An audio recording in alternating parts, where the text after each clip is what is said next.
Lesson 4 is line with tone, and the tool that we're going to use to draw with today is a brush, and as a result it will be a wet drawing rather than a dry drawing that you would produce with a pencil. Wet drawings are interesting because they get us nearer to painting. I don't want to talk today about the difference between painting and drawing, but this is a drawing that gets us on the way to painting. Now, what are you doing when you draw with tone? Basically, you're translating the lights and darks you see in nature onto a piece of paper. If you look at my hand, this side is lighter than this side. And that is what allows us to see the hand as a three-dimensional thing.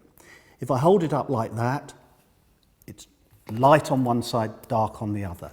And it is those differences in tonal value that allow us to describe things on paper. Now, if we move to the drawing, you'll see the left-hand side of the man's face is in light and the right in dark.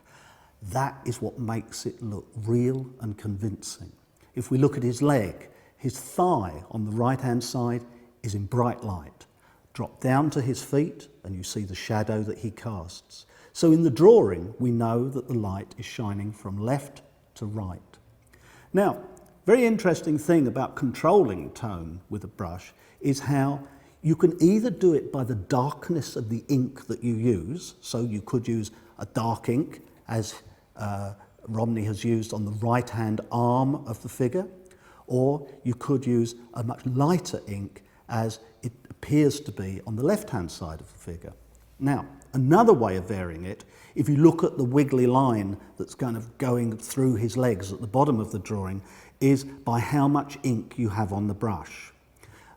You can see a lighter line. Now, as it gets lighter, running along the top of that squiggly line, you will see that there is what's called a dry brush moving across the paper, just leaving a light touch.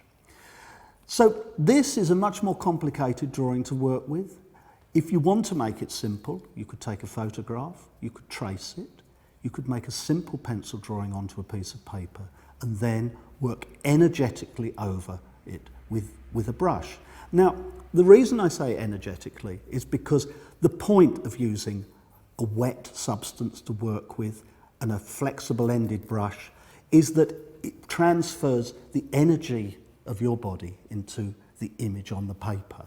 It isn't a dry graphic process like you carefully working around the edge of a leaf with a very pointed instrument.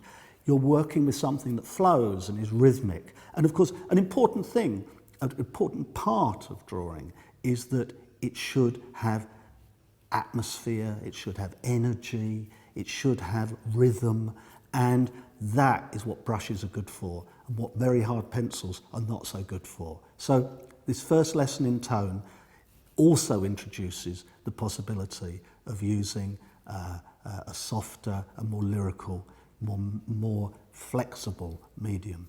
So the fourth lesson introduces not simply tone, but an ability to use tone in a more energetic, lively and imaginative way.